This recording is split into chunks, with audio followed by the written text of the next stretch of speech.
Start பண்ணலாம். First அதுக்கு 1 cup மைதா மாவு சேர்க்கலாம்.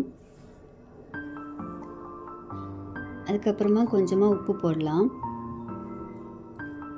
அப்புறம் தண்ணி ஊற்றி மிக்ஸ் பண்ணிக்கலாம். தோசை மாவு பதம் வர மாதிரி மிக்ஸ் பண்ணிக்கலாம்.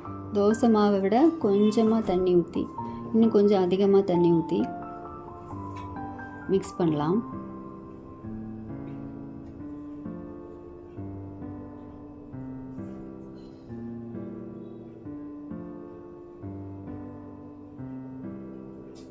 இந்த மாதிரி நல்லா மிக்ஸ் பண்ணிக்கலாம்.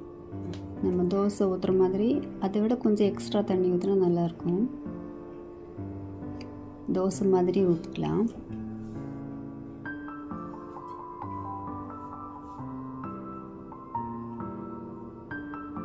அதுக்கப்புறமா கோகனட் எடுக்கலாம். சைடில் ஒரு சைடில் வைக்கலாம், ஃபுல்லாக வைக்க வேண்டாம், ஒரே ஒரு சைடில் மட்டும் வைக்கலாம்.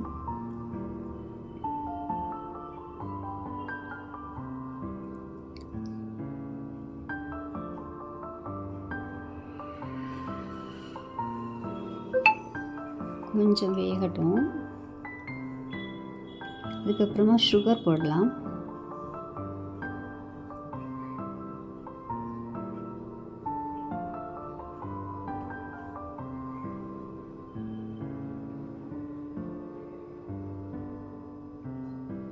கொஞ்சமாக கீயும் ஊற்றிக்கலாம், கொஞ்சம் டேஸ்ட்டாக இருக்கும்.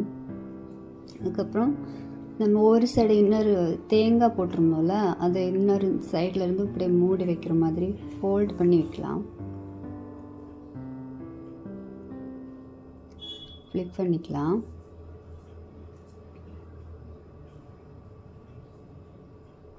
வெந்துருச்சு. கொஞ்சமாக வெந்தால் போதும், கொஞ்சமாக கிறிஸ்பியாக எடுத்தால் போதும். ரெடி ஆயிடுச்சு பாருங்கள். டேஸ்டியாக லவ் தோசை ரெடி ஆயிடுச்சு. ரொம்ப டேஸ்ட்டாக இருக்கும். ஆனால் இவ்வளோ சிம்பிளாக இருக்குதுன்னு நினைக்காதீங்க. சாப்பிட்டு பாருங்கள். ரொம்ப டேஸ்ட்டாக ஒரு ஸ்வீட் சாப்பிட்ட ஃபீல் இருக்கும். ஈவினிங் ஸ்நாக்ஸ் மாதிரி ரொம்ப சூப்பராக இருக்கும். நீங்களும் ட்ரை பண்ணி பாருங்கள். வீடியோ பிடிச்சிருந்தா லைக் பண்ணுங்கள், ஷேர் பண்ணுங்கள், சப்ஸ்கிரைப் பண்ணுங்கள். பாய்.